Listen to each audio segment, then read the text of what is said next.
problem we can see that how available energy or unavailable energy can be find out. It is a problem which is taken from Pekener textbook. 0.2 kg of air at 300 degrees centigrade is heated reversibly. So it's a reversible heat transfer process. So given data is mass of air, we can consider that air is a ideal gas. So by taking into consideration that m is 0.2 kg, that is mass of air, and the temperature of the air at 300 degrees centigrade, and it is heated to 2066 Kelvin. Okay, so initial temperature I am taking 300 degrees centigrade, and that is, if we want to convert it into Kelvin, so 300 plus 200, 273, so 573 Kelvin it will be. And the process is constant pressure. It is very important, constant pressure process. And the final temperature is given T2, that is 2066 Kelvin. Now we have to find out, and also T0, that is the surrounding temperature, also given 30 degrees centigrade, that is nothing but 303 Kelvin. Cp value also given. Now what we have to find out? We have to find out the available energy and unavailable energy. That two term we have to find out. Now what we know from our previous experience or previous knowledge, that available energy we can express like this, that 1 minus T0 by T1, that is obviously the source temperature from where that heat is coming, by Q1. So I can multiply Q1, sorry.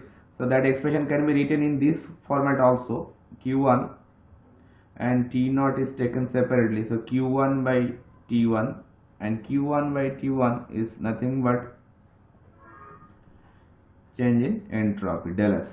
So that form of available energy equation also we know. Okay, so in this particular problem, that equation will be changed a little bit, only it is basically a finite body heat transfer, so I should consider it is, this expression is actually valid for a reversible heat engine process, but it is a finite body heat transfer process. So instead of Q1 I should consider only Q, because the amount of heat transferred that I am considering as Q, and rest of the things are very same, and this expression is specifically valid for this particular problem.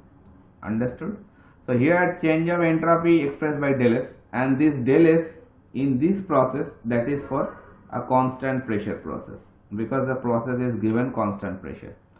And we know the change of entropy for a ideal gas, the change of entropy expression, it is in terms of three expressions are there. We can develop three expressions in terms of temperature volume or temperature pressure, or it can be pressure and volume. So I am taking the expression because after seeing this data you can see the temperature is we are having the temperature T1 and T2, so we can take the expression which is related with temperature and pressure.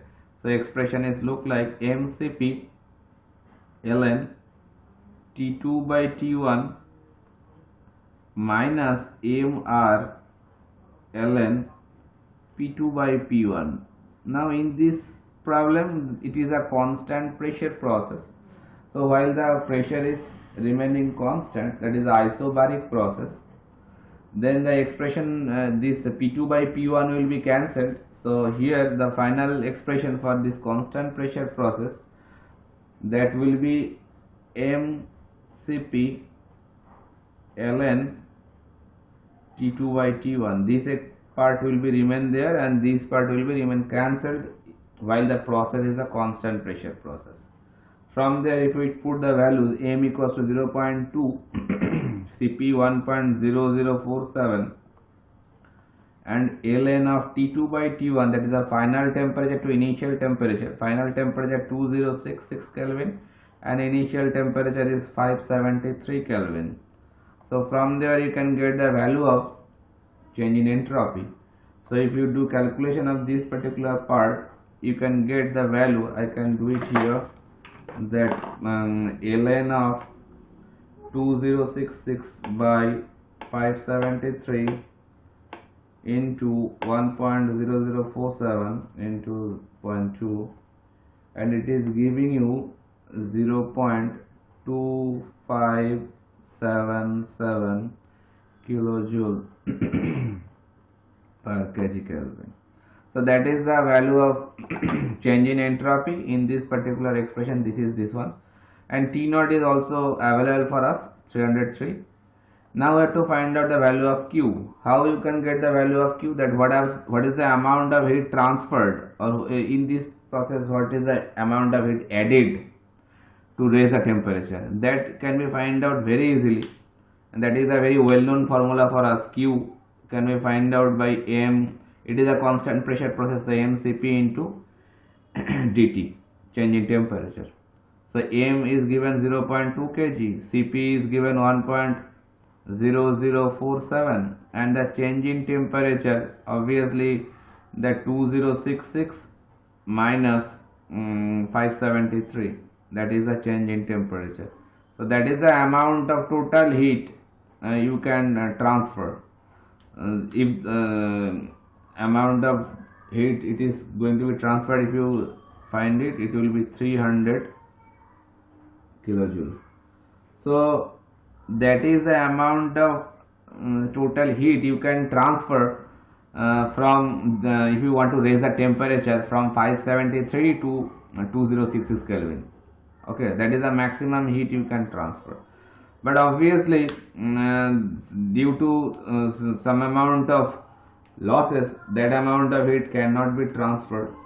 Okay, so if we want to get the available energy, that is the maximum obtainable energy, or maximum available energy, so that will be Q minus T naught into del S. So del S is available for us and Q is also available for us. So if we put these values, 300 minus T naught is nothing but 303 multiplied with del S, that is 0.2577. So if we calculate this expression, so what it is coming, 300 minus 303 multiplied with 0.2577, it is giving you 221.92 kilojoule. That is the available energy. What amount of energy is available for us for that heat transfer process? That is the amount of available energy. You can see that it is obviously lesser than the 300 kilojoule. Okay. Now what is the unavailable energy? What is the unavailable energy? That amount of energy which we cannot utilize actually. 300 kilojoule is the maximum amount of energy can be transferred, and 221.92, that is the amount of energy what we can utilize, what we can obtain. Okay, so what we cannot utilize, that is the unavailable energy. So what amount of energy we cannot utilize? That is obviously 300 minus 221.92. So if we want to get the value of unavailable energy in short form UV, that is the available energy, that is the total energy minus available energy. So that is the unutilized form of energy, that is known as unavailable energy. The total energy is 300 and available energy is 221.92. So it will giving you 300 minus 221.92, 78.08 kilojoule. That is the unavailable energy which actually is getting lost in the surroundings. That is the unavailable energy. Okay, so this is a simple problem. So afterwards after this video we are going to shoot another video, and it will be a last video for this module 6.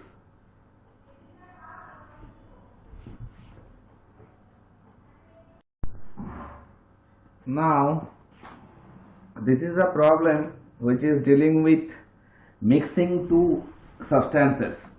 Okay, so in this problem statement you can see that calculate the decrease in exergy when 25 kg of water at 95 degrees centigrade mixed with 35 kg of water at 35 degrees centigrade. So two water actually being mixed together. Suppose this is at one temperature, that is 95 degrees centigrade, that is one water, and that is second one, that is at 35 degrees centigrade. This is 25 kg of water and this is 35 kg of water. Okay, both are water and they are mixed together. Okay, so obviously while you are mixing them, then this 95 degrees centigrade will lose temperature and this 35 degrees centigrade of water will gain the temperature. Very simple. Now what pressure is being remain constant, it is a constant pressure process, and the temperature of the surrounding is given, that is T naught 15 degrees centigrade, as well as Cp of water is given 4.2. What we have to find out, that what is the exergy going to be decreased. So that way first we have to find out that before mixing what is the exergy for both of these water body separately. Then we have to find out that after mixing them together what is the exergy of that particular mixture. Okay, so if we find three exergy, first one what, that before mixing exergy of this one, that is 25 kg of water at 95 degrees centigrade. Then find the exergy of this one, that is the water 35 kg at 35 degrees centigrade. Okay, so if we add them together, then you can get that maximum total amount of exergy before mixing. Okay, now after mixing again find out the exergy of that mixture. So now if we subtract both of these exergy before mixing and after mixing, then you can get the decrease in exergy. That is a very common type of problem which comes frequently in GATE or any competitive exam or for your semester exam also. Okay, so we have to find out that x1 minus x2, that is the decrease in energy, decrease in exergy, decrease in exergy, that we have to find out. Okay, so first of all we have to find out that what is the exergy. Suppose we can use this expression that exergy, or rather say that maximum available energy, we can write that available energy 1 minus T naught by T1 into Q, and you can use this expression like this way, Q, sorry,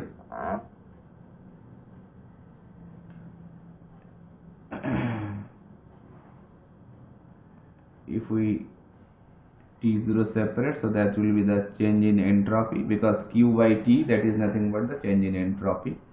And while the process is a constant pressure process, then for constant pressure process the change in entropy I have explained by this kind of expression before also, mCp ln T2 by T1 minus mR ln P2 by P1, and while the pressure is remaining constant for this process, so this term will be remain cancelled, so the change in entropy will be only this term. Okay, so I can convert this expression like this manner, available energy Q minus T naught into, instead of del S I am putting this value m Cp, and T2 and T1 will be replaced by T by T naught, because I am taking that surrounding temperature as T naught and the temperature of the body I am taking as T. So I can replace that T2 by T1 by T by T naught obviously, and if we replace that q term by this way, so now if I mcp change in temperature, again I am taking the change in temperature as T and T naught. That is the maximum temperature difference we can get. Okay, so the final expression is look like mcp oh sorry, I have excluded that ln term here, ln T2 by T1, so ln T2 by T1. So if I take mcp as a common, so mcp within bracket T minus T naught minus T naught ln T2 by T1. Now you can see this expression is very valid for finding the available energy for a finite temperature difference or finite body. For a finite body you can use this expression also. Okay, just I am using different expression by which it will be more clear for you people to understand. Before of that, finite body, for a finite body I have used a different expression for finding available energy. Okay, so this is also a very common expression by which you can find the available energy for a finite body, where the temperature of the body T naught is the temperature of the surrounding. Oh, this T naught, T2 and T1 also will be replaced by T by T naught. Okay, this term also will be replaced T by T naught. This is also replaced by T by T naught because I am taking the body temperature as T and the surrounding temperature as T naught, so that should be T by T naught. Okay, so I am just going to use this expression just to find out the available energy for this body, that body before mixing. Okay, so I am using this expression. How this expression is coming now, I think it is clear for you people. What's the roads?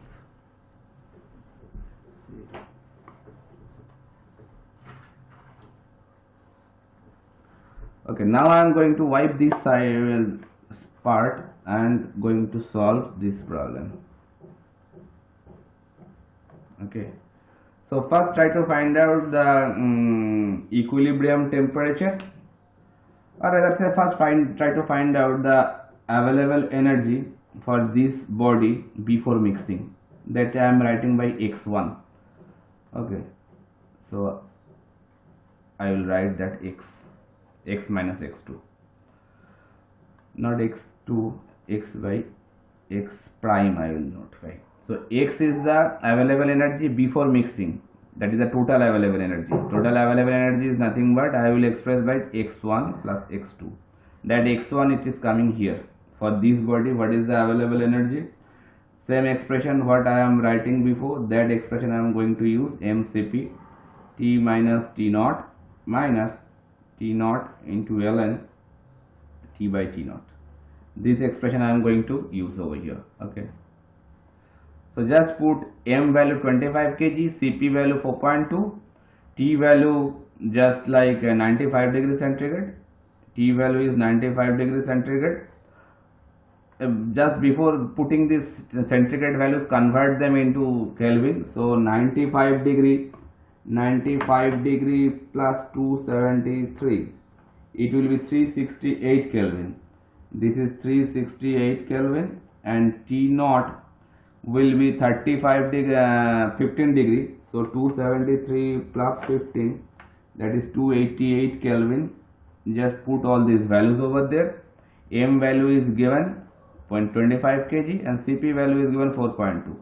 Just put all those values and you can get the x1 value. I am getting this value like 987.5 kilojoule. So this is the available energy before mixing.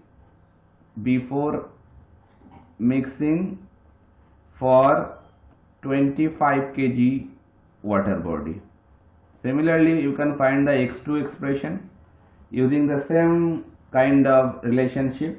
There instead m you should take as m value that 35 kg should be taken. CPU will be remain same 4.2, and T, that T should be replaced by 308, that is nothing but the 35 degrees centigrade. 35 degrees centigrade, if you convert into Kelvin, then 273 plus 35, that is nothing but 318 Kelvin. So 318 Kelvin will be there. Then 288 minus 288 ln 308 by 288. If you do this calculation, then you can get the XRG value 97.6 kilojoules, and that is the XRG for this 35 kg of water before mixing, mind it. Okay, so after getting x1 and x2, you can get x value, x1 plus x2.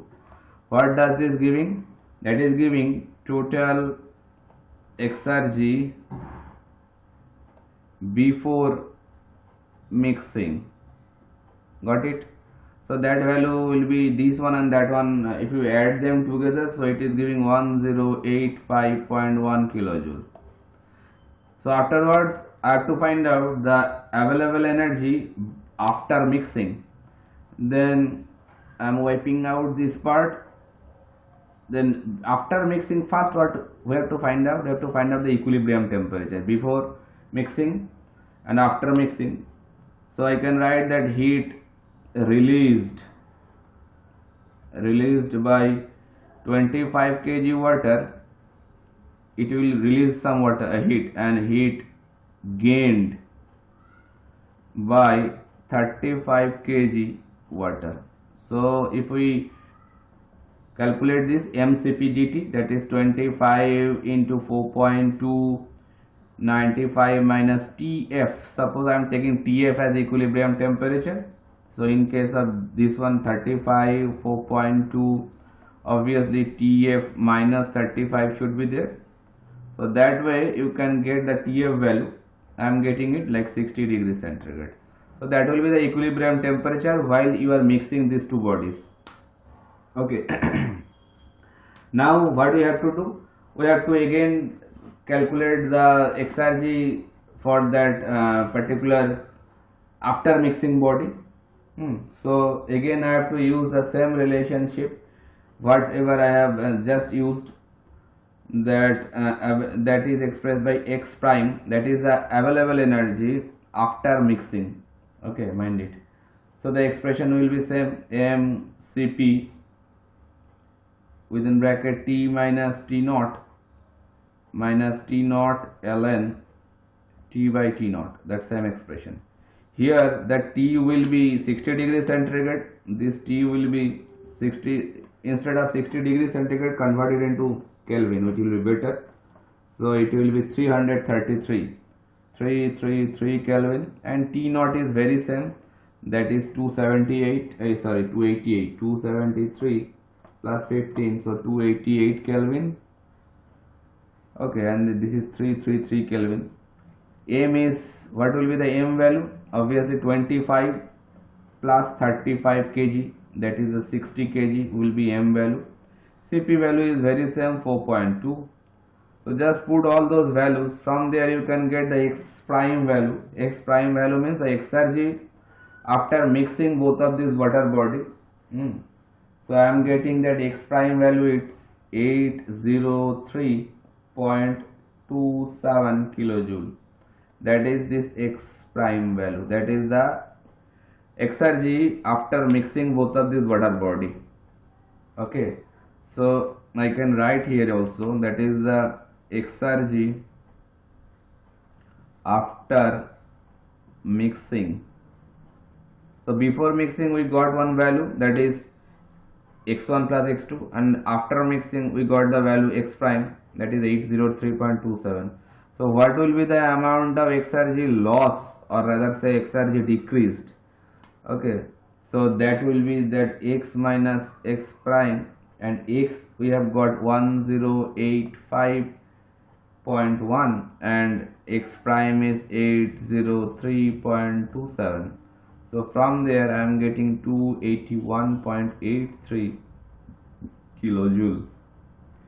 So that is the decrease in exergy. That is a very good problem, and this kind of problem very frequently comes in many competitive exam, okay, or also for semester exam. So that is the last video for module 6. Then we are going to move our next module, that is the module number 7. Bye.